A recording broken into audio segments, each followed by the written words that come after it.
Assalamualaikum warahmatullahi wabarakatuh.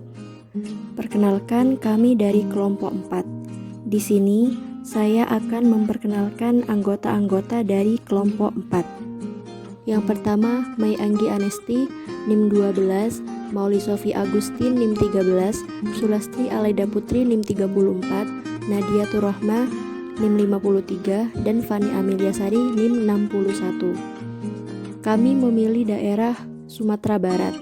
Dan untuk menjawab 5 pertanyaan seperti alasan pemilihan daerah, sumber daya alam tak dapat pulih dan pengelolaannya, sumber daya alam dapat pulih dan pengelolaannya, beberapa penelitian yang dilakukan di daerah tersebut, serta kebijakan yang diterapkan terkait pemanfaatan sumber daya alam akan dijawab dan dibahas pada slide berikut ini. Alasan memilih daerah Sumatera Barat juga terdapat pergeseran kebijakan kota tambang menjadi kota wisata tambang terhadap kehidupan sosial ekonomi masyarakat lokal Kota Sawah Lunto dengan memanfaatkan sumber daya lokal yang berasal dari bekas aktivitas pertambangan yang selama ini terabaikan. Sawah Lunto terkenal dengan kota tambang hingga dijuluki sebagai kota arang atau kota emas hitam karena potensi batu bara yang melimpah. Akan tetapi, kota Sawah Lunto telah berubah drastis menjadi kota wisata tambang berbudaya yang menopang kehidupan perekonomian masyarakat pada sektor pariwisata, bukan lagi sektor pertambangan seperti sedia kala. Menipisnya sumber daya batu bara adalah faktor utama perubahan arah kebijakan pembangunan kota Sawah Lunto yang bermuara pada revitalisasi kota tambang menjadi kota wisata tambang berbudaya. Beratus tahun lamanya batu bara menjadi penggerak kehidupan masyarakat kota Sawah Lunto. Namun pada tahun 1998 kejayaannya mulai tumbang. Pamor emas hitam redup, hasil batu bara merosot tajam dan puncaknya pada tahun 2000 kegiatan tambang batu bara ditinggalkan. Mandeknya perekonomian masyarakat Sawah Lunto saat itu hingga dijuluki sebagai kota mati tidak serta-merta membuat matinya pula kreativitas pemerintah Sawah Lunto. Pemerintah Sawah Lunto pun berbenah dengan mengubah kebijakan pembangunan kota dari kota tambang menjadi kota wisata. Pemerintah Kota Sawah Lunto melakukan pengembangan potensi pariwisata sejarah tambang yang berlandaskan nilai-nilai budaya dengan mengoptimalkan berbagai potensi lokal dengan basis pembangunan sumber daya manusia di Sawah Lunto. Maka untuk itu potensi wisata yang dimaksud justru muncul dari sisa-sisa aktivitas penambangan yang sempat terabaikan, di antaranya berupa bangunan bekas penambangan, lubang galian yang sebenarnya berasal dari kerusakan ekologi akibat penggalian secara terus-menerus yang didaur ulang kembali menjadi objek wisata yang menarik.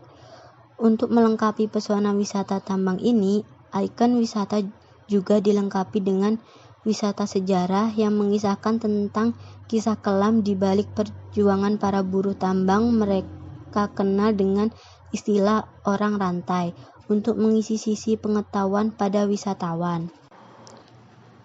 Perubahan wajah kota Sawah Lunto semakin dikuatkan pula dengan konsep wisata berbudaya dengan memanfaatkan potensi sumber daya lokal yang latar belakang masyarakat multietnis sebagai bagian dari sejarah panjang dari aktivitas pertambangan di kota ini.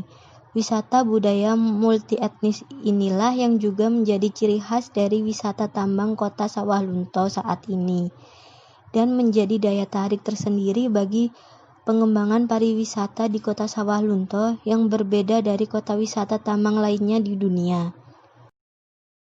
Contoh SDA tak dapat pulih di kota Sawah Lunto, Provinsi Sumatera Barat adalah batu bara.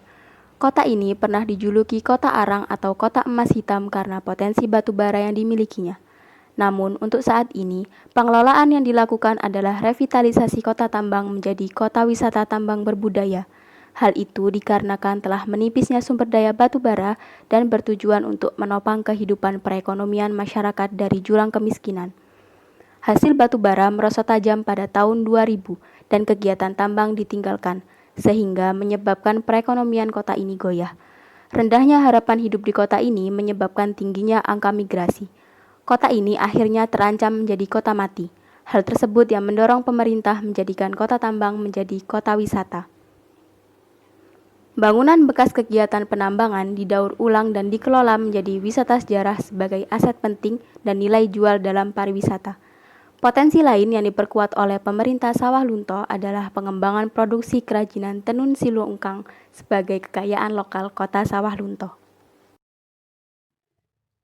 Selanjutnya yaitu contoh sumber daya alam dapat pulih dan pengelolaannya di Sumatera Barat. Contoh sumber daya alam dapat pulih di Kabupaten Pesisir Selatan Provinsi Sumatera Barat adalah sumber daya ikan di sungai. Kabupaten Pesisir Selatan merupakan salah satu wilayah di Provinsi Sumatera Barat yang memiliki banyak aliran sungai. Tepatnya, terdapat 19 aliran sungai. Sehingga pesisir selatan memiliki banyak potensi sumber daya ikan yang besar dan harus memiliki sistem pengelolaan yang baik demi menjaga kelestariannya. Pengelolaan yang dilakukan adalah dalam bentuk konservasi pada daerah Lubuk Larangan sebagai bentuk kearifan lokal setempat yang bertujuan untuk melestarikan wilayah sungai dan danau atau waduk dalam batasan tertentu dengan aturan tertentu yang terdapat pada daerah setempat. Lubuk larangan tersebut dibentuk atas inisiatif masyarakat di desa setempat. Manfaat dari adanya pengelolaan sumber daya ikan tersebut berupa terjaganya kelestarian dan keberlanjutan sumber daya ikan, serta meningkatkan kesejahteraan dan perekonomian masyarakat. Dengan adanya lubuk larangan, masyarakat tidak dapat menangkap ikan yang ada di sungai secara berlebihan. Selain itu, adanya larangan untuk melakukan penangkapan ikan, baik di wilayah lubuk larangan maupun di wilayah sekitar lubuk larangan dengan menggunakan racun, jaring, bahan peledak, dan penyentruman, karena hal tersebut dapat merusak ekosistem sungai. Lubuk Larangan juga telah berkembang menjadi salah satu objek wisata yang ada di Kabupaten Pesisir Selatan, Provinsi Sumatera Barat, dan memberikan dampak positif bagi masyarakat sekitar.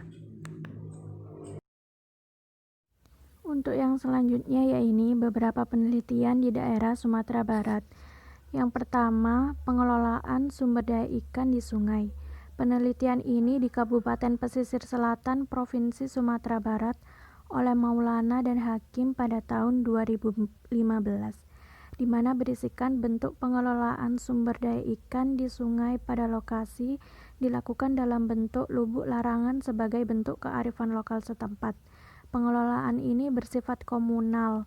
Manfaat pengelolaan sumber daya ikan berupa terjaganya kelestarian dan keberlanjutan sumber daya ikan. Untuk penelitian yang kedua, dampak kebijakan kota tambang menjadi kota wisata terhadap ekonomi. Penelitian ini di kota Sawah Lunto, Sumatera Barat oleh Delmira dan Reno pada tahun 2017, di mana penelitian ini berisikan perubahan kebijakan kota Sawalunto berhasil mengubah wajah kota Sawalunto dari kota tambang batubara menjadi kota wisata tambang berbudaya, terbukti dengan menurunnya angka kemiskinan dari tahun ke tahun. Untuk penelitian yang ketiga tentang pengelolaan data hewan langka.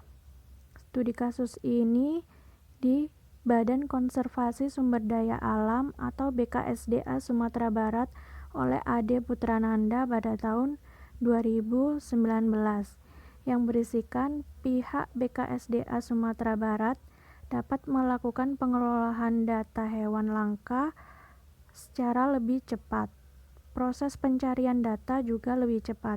Tingkat kehilangan kerusakan data hewan langka lebih berkurang dan sistem informasi yang dibuat dapat memudahkan pengelolaan sumber data.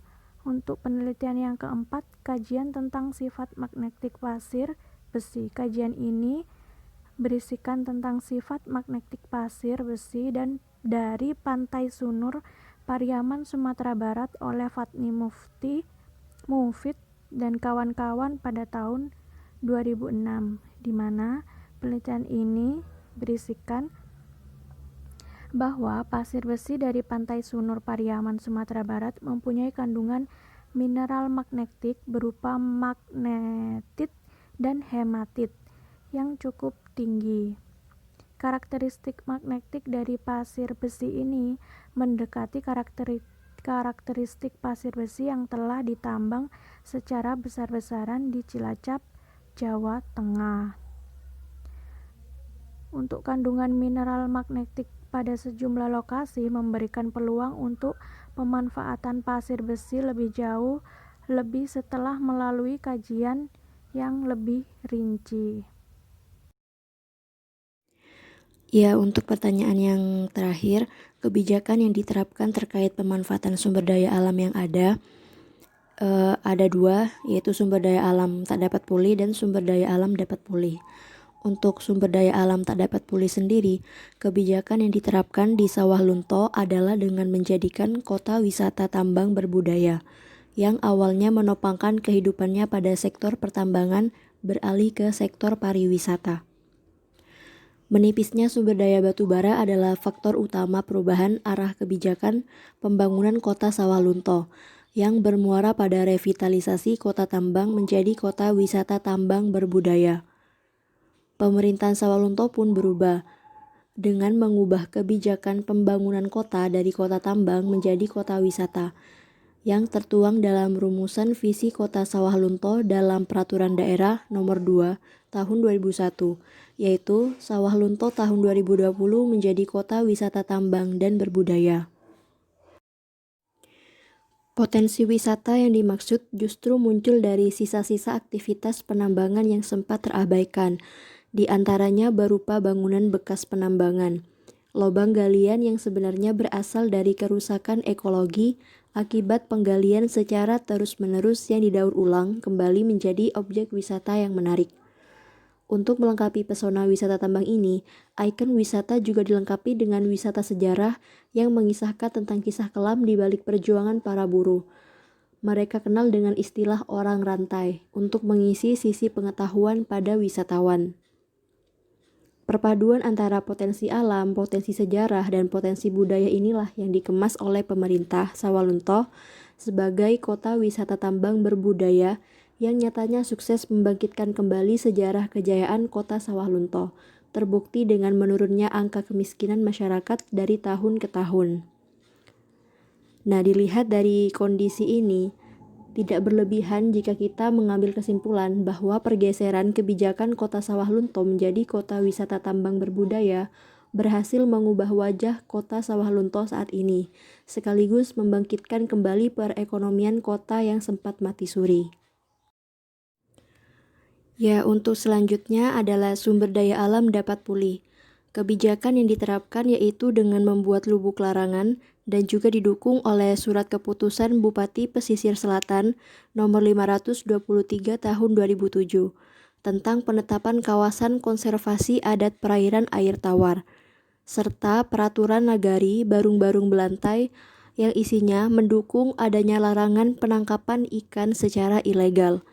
Pelarangan di sini adalah pelarangan melakukan penangkapan ikan baik di wilayah lubuk larangan maupun di sekitarnya dengan menggunakan racun, jaring, bahan peledak, dan penyetruman, baik perseorangan maupun kelompok, karena dapat merusak ekosistem sungai. Namun khusus untuk wilayah lubuk larangan, tidak diperbolehkan menangkap ikan dengan segala jenis alat tangkap. Peraturan ini juga mengatur sanksi terhadap pelanggaran penangkapan di wilayah lubuk larangan. Berdasarkan peraturan tersebut, sanksi dapat dikenakan pada perseorangan maupun kelompok berupa membayar denda sejumlah sak semen, antara 5 sampai dengan 100 sak semen, yang kemudian akan digunakan oleh masyarakat nagari untuk membangun desa atau kepentingan bersama, seperti untuk mendirikan rumah ibadah. Ya, mungkin itu saja yang dapat kami jelaskan terkait pemanfaatan sumber daya alam tak dapat pulih dan dapat pulih. Kurang lebihnya kami mohon maaf. Wassalamualaikum warahmatullahi wabarakatuh.